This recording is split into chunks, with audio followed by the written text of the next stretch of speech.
mau kuliah nggak ada biaya, tapi setahun kemudian Allah itu mengutus orang baik. Jadi di satu sisi karyawan, di satu sisi pembimbing. Jadi kalau di kantor saya karyawan, tapi ketika ada pemberangkatan saya pembimbing. Jadi sebelum bimbing itu umroh belum, belum langsung belum, haji? Langsung haji waktu itu. Itu panggilan Allah langsung. Panggilan Allah benar. Saya nggak dapat kamar, Ustaz. Loh, kenapa nggak melapor, Pak? Saya anggap ini cobaan, Ustaz, buat saya. Wah, ini bukan cobaan. Jadi dia merasa ketika dia tidak dapat kamar itu, dia merasa sudah bagian dari cobaan. Cobaan Allah.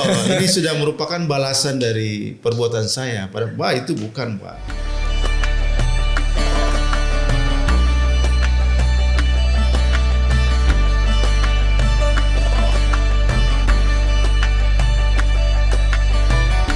Assalamualaikum Sobat Al-Haramain Wisata. Jadi hari ini kita kedatangan tamu seorang dokter. Beliau adalah salah satu dari pembimbing ibadah Al-Haramain Wisata. Langsung aja kita sapa orangnya. Assalamualaikum Ustaz. Waalaikumsalam warahmatullahi Masya Allah. Apa kabar Ustaz? Alhamdulillah sehat walafiat. Nah, saya mau tahu nih antum.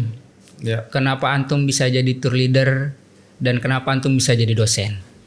Iya. Anda mau tahu dulu nih antum asalnya dari mana Ustaz? Baik. Terima kasih sebelumnya untuk semua Sobat Al-Haramain sudah diundang ke tempat yang luar biasa ini. Ya, saya pribadi berasal dari satu daerah yang namanya Langa di Pinrang, salah satu kabupaten di Sulawesi Selatan, Makassar. Itu di Makassarnya apa?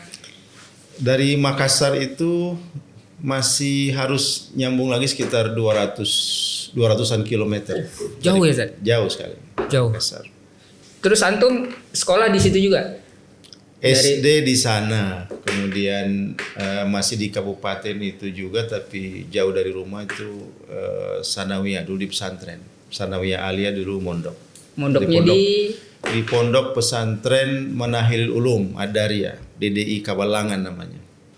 Masih kawasan itu juga? Masih di Kabupaten Pinrang masih juga. Kabupaten Pinrang. Iya. Berarti antum dari awal memang udah agama lah jurusannya? Dari SD itu sudah sekolah ganda. Jadi pagi itu di sekolah dasar negeri, kemudian sore ada namanya sekolah Arab dulu, madrasah lah kalau sekarang. Kemudian setelah itu lanjut di pesantren itulah mondok 6 tahun. Jadi Sanawiyah 3 tahun. Sanawiyah sama Aliyah. Iya. Antum masuk pondok ini disuruh orang tua atau emang kemauan sendiri awalnya, Ustaz? Awalnya termotivasi. Oke. Dari teman-teman yang lebih dulu di pondok, lihat mereka tampil ceramah di mimbar-mimbar terutama di bulan Ramadan, akhirnya saya juga kepingin seperti mereka itu. Makanya saya itu kemauan sendiri meminta orang tua untuk masuk ke pondok. Jadi emang dasarnya orang tua antum nggak pernah maksa lah urusan pendidikan. Iya. Oke. Setelah itu mondok 6 tahun, kuliah? Iya, sempat nganggur karena terkendala biaya. Masya Allah, perjuangan kuliah, antum mantap Ustaz. Mau kuliah nggak ada biaya, tapi setahun kemudian Allah itu mengutus orang baik untuk supaya saya bisa berangkat kuliah di luar. Bahkan dia dulu menawari bahwa kalaupun kamu mau sekolah di luar negeri sekalipun saya backup. Tapi waktu itu atas saran kiai kami di pondok, beliau menyarankan agar di Jakarta aja katanya. Jakarta. Jadi 6 tahun pondok, setahun istirahat dulu. Istilahnya ngajar di pondok. Ngajar. Oh, masih ngabdi lah di pondok. Iya. Habis itu ke Jakarta. Tahun 94. Tahun 94. Di mana, Ustaz? Tahun 94 itu awalnya dulu kan mimpi naik kapal laut. Oke. Artinya kesampaian waktu tuh. ke Jakarta. Akhirnya ke Jakarta, alhamdulillah juga termasuk yang diterima di salah satu kampus Arab Saudi yang memang beberapa cabang di dunia dan salah satunya di Jakarta. Namanya Lipia Jakarta. Oke. Ya, di situ cukup lama, 7 tahun. 7 tahun? Iya, dalam 3 jenjang ya. Ada namanya i'dad lugawi, persiapan bahasa, kemudian ada program takmilis tahun, kemudian ada program syariah. Ini S1 4 tahun. Jadi totalnya 7 tahun kuliah di situ. Jadi S1 itu 7 tahun. Iya, jadi untuk sampai di S1 itu ada 3 tahun sebelumnya itu penguasaan bahasa Arab. Oke. Iya. Cuma selama belajar di Lipia itu menggunakan bahasa Arab atau campuran ada bahasa Indonesia atau bahasa Arab? Iya, karena kebetulan dosen-dosen kita itu 90% dari Timur Tengah, dari Kairo, Mesir, Al-Azhar, ada juga dari Yordania waktu itu, kemudian ada yang dari Syria, Syekh Qasim itu, ada dari Sudan, ada dari Nigeria, ada dari Palestina malah. Iya, sisanya dari Saudi Arabia. Jadi mau tidak mau Harus bahasa Arab. pengantar yang digunakan sehari-hari dan di kelas itu 100% harus bahasa Arab. Itu sejarahnya antum kenapa bahasa Arabnya? Alhamdulillah, itu nikmat. Dan satu lagi, selama 7 tahun itu kami kuliah secara free, gratis. Gratis. Karena semua biaya kuliah, asrama, itu semua ditanggung oleh pemerintah Arab Saudi. Bahkan dapat beasiswa malah tiap bulan itu. Masya Allah. Jadi intinya belajar juga ya living cost-nya dapat lah, ada. Ya. Jadi belajar masih khusyuk. Soalnya kan udah gak mikirin living cost. Makanya belajar juga dapat beasiswa juga. Alhamdulillah. Alhamdulillah. Itu di situ berarti total 7 tahun. 7 tahun. Antum selama kuliah di situ tinggalnya di mes atau? Iya, jadi gini, saya tipe orang yang tidak bisa diam. Jadi walaupun kuliah di situ sangat ketat, saya masih sempat berkegiatan. Bahkan sempat kuliah di tempat lain.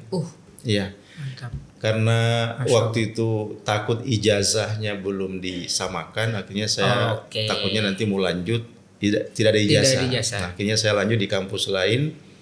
Ada namanya Institut Islam Ilmu Al-Aqidah. Institut Islam Al-Aqidah di Jakarta Timur. Di situ saya selesai S1 program pendidikan waktu itu. Dari situlah saya lanjut S2 pakai ijazah itu.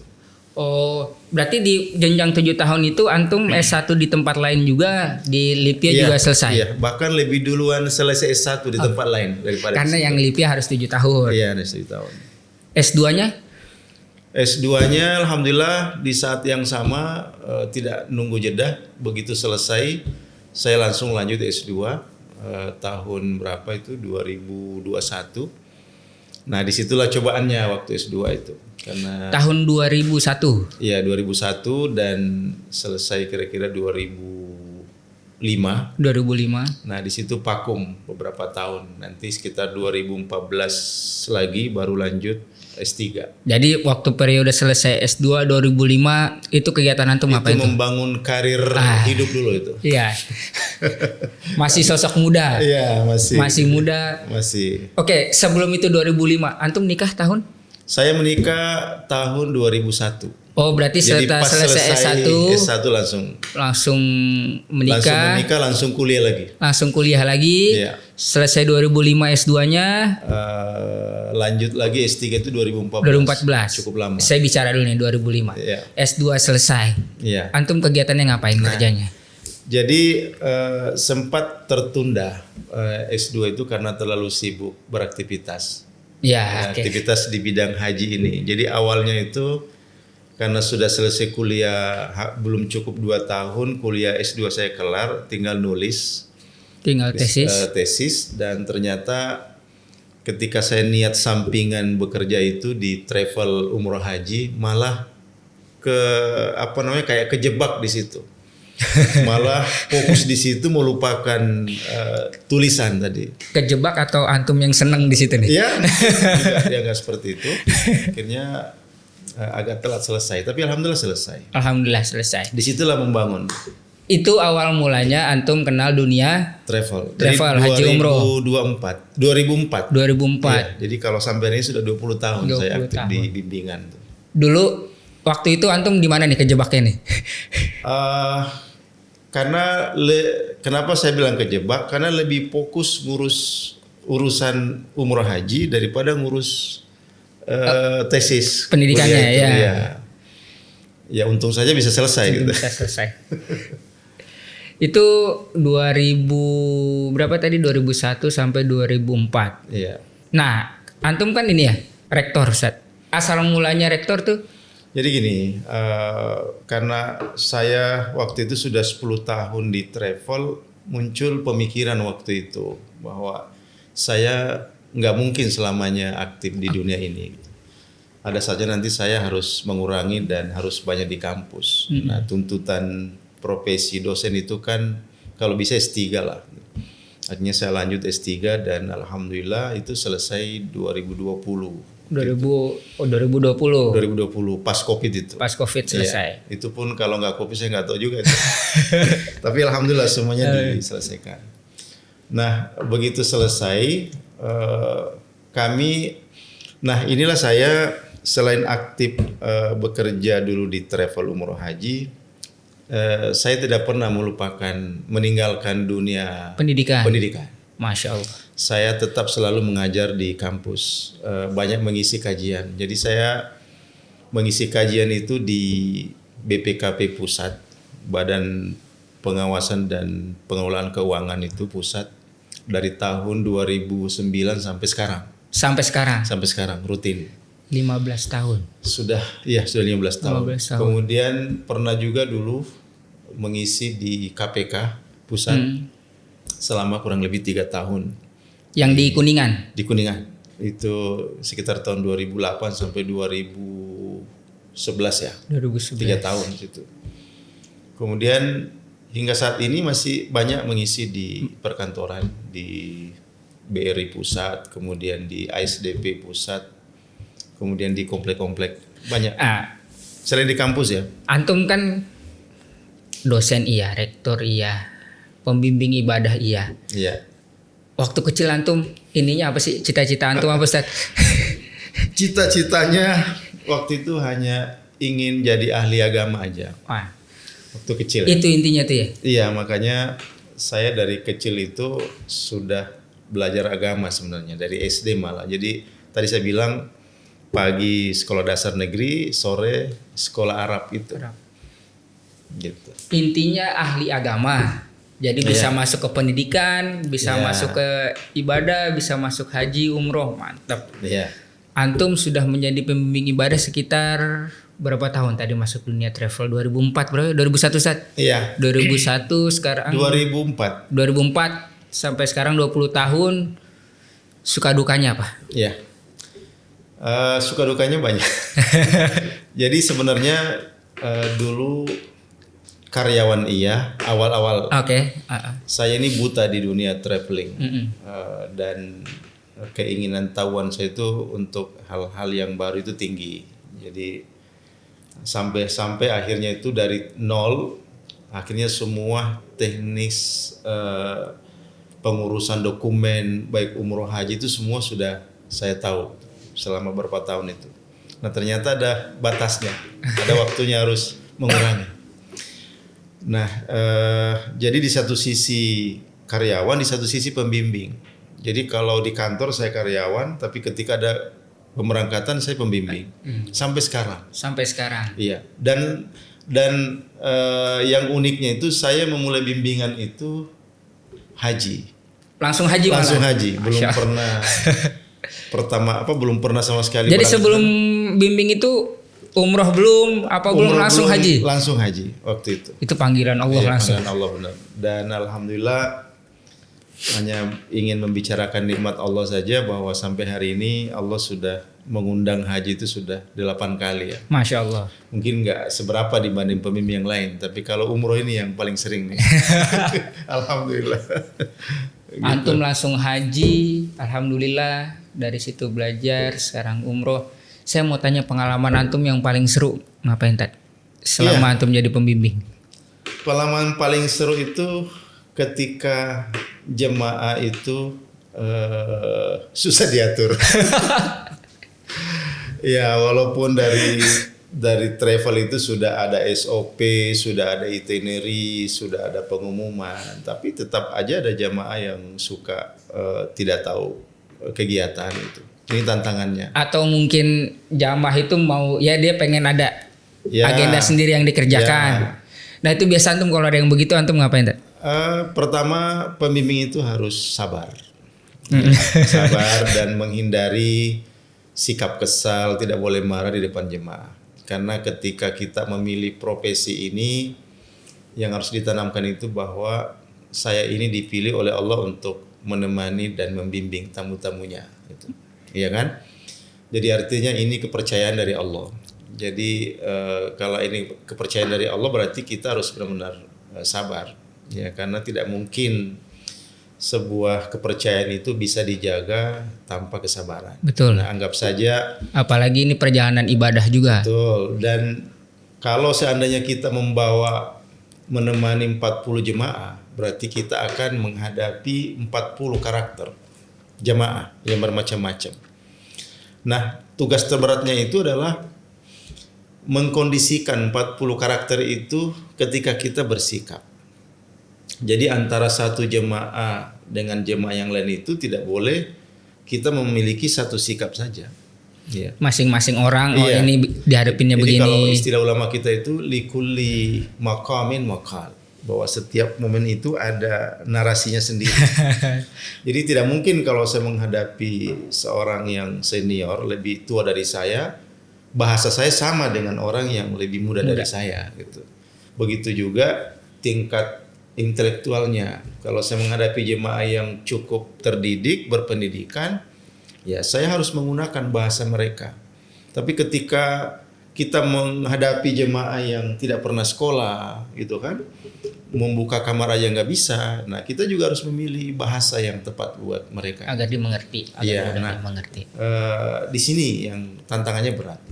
Nah, makanya pesan saya kepada teman-teman yang menemani jamaah itu, kenali jamaah itu sebelum. Kenali jamaah dulu sebelum jalan, itu kuncinya. Itu kuncinya. Ada nggak satu cerita yang antum inget sampai sekarang tuh? Itu berkesan selama antum ini. Misalkan ada waktu antum bawa ini jamaah begini, atau tiba-tiba antum melihat keajaiban Allah atau apalah yang antum berkesan di pikiran antum. Sangat banyak, kalau cerita-cerita itu sangat banyak. Jadi salah satunya itu ketika ada seseorang yang dulunya nakal di Indonesia gitu ya, di tanah air, bahkan pengakuannya itu dulu sering jahat ke orang gitu ya, dan selama di sana itu selalu menunggu-nunggu kapan saya diazab oleh Allah Subhanahu Wa Taala. Sombong. Enggak, dia selalu menunggu. Dia memilih banyak diam. Dia sudah mempersiapkan Karena diri. dia siap ketika memang Allah ingin membalas perbuatannya di sana. Ya, hingga suatu ketika saya ketemu dia di lobi sama istrinya. Saya tanya, kenapa Bapak tidak istirahat di kamar? Kita kan habis jalan jauh dari tanah air. Bilang, saya nggak dapat kamar, Ustaz. Loh, kenapa nggak melapor, Pak? Saya anggap ini cobaan, Ustaz, buat saya. Wah, ini bukan cobaan. Jadi dia merasa ketika dia tidak dapat kamar itu, dia merasa sudah bagian dari cobaan Allah. Ini sudah merupakan balasan dari perbuatan saya. Padahal Pak, itu bukan, Pak. Semua jemaah ada kamarnya. Nah, jadi pelajaran diambil dari sini bahwa buat kita-kita ini juga nasihat buat diri saya, buat kita-kita yang merasa banyak dosa, banyak kesalahan di tanah air, tidak perlu merasa takut ke tanah suci. Ya, justru ketika kita benar-benar ingin tobat kepada Allah, ya Allah itu bukan pembalas dendam, Allah itu bukan kejam, bukan zalim.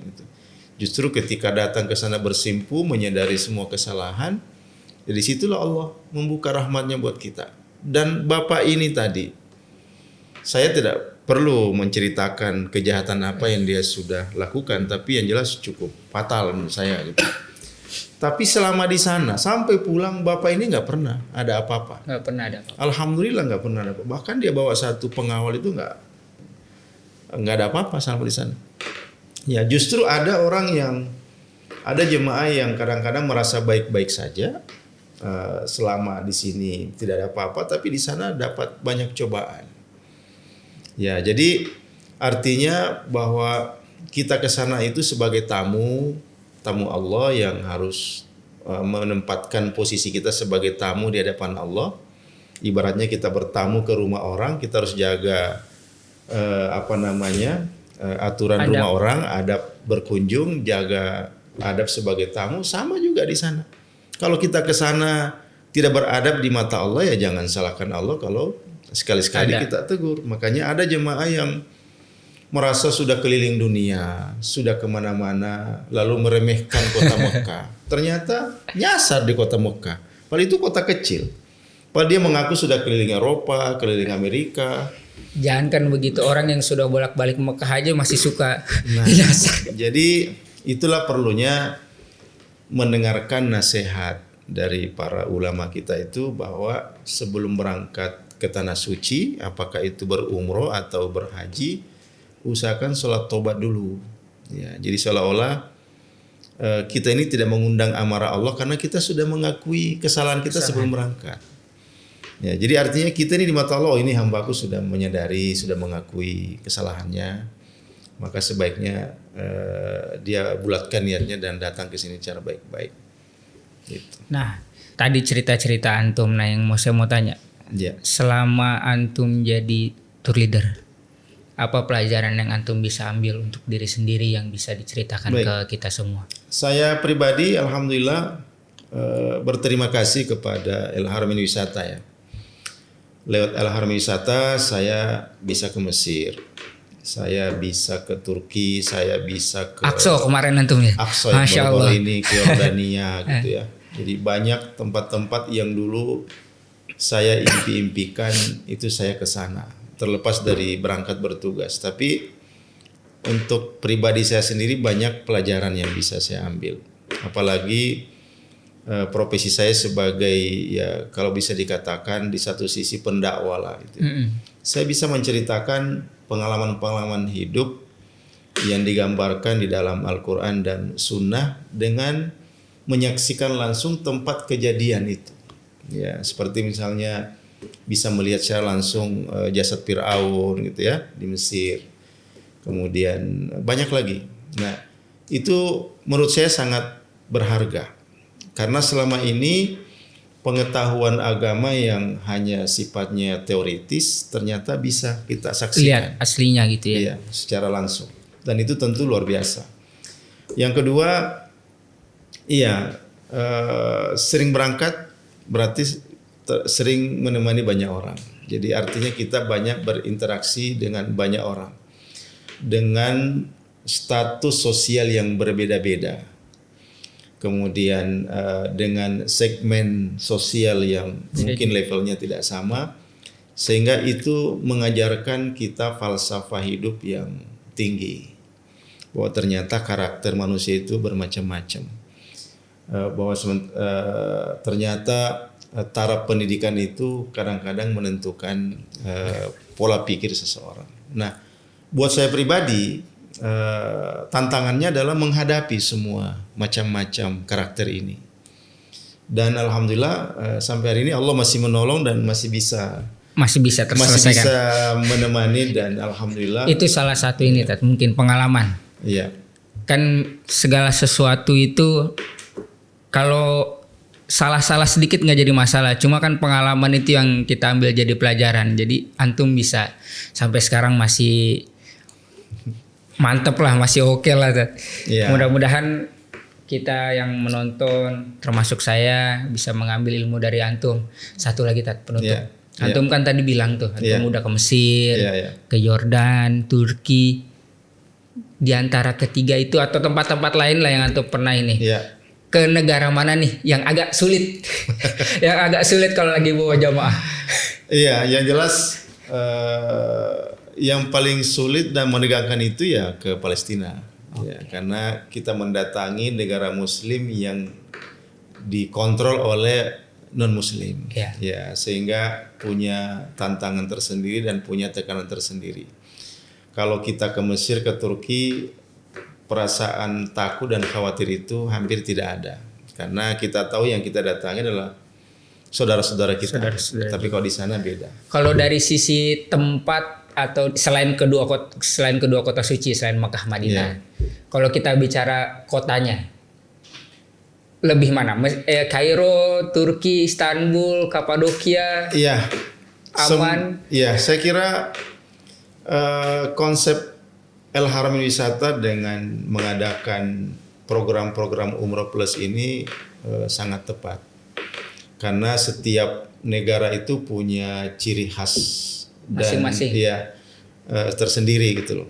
Contohnya misalnya Dubai. Dubai itu kalau ingin menyaksikan peradaban modern dengan kecanggihan modern, bangunan modern gitu ya. Kemudian strata sosial yang mungkin modern gitu. Dan tercermin kemewahan dunia tapi masih di negara Islam, mungkin kita bisa berkunjung ke Dubai.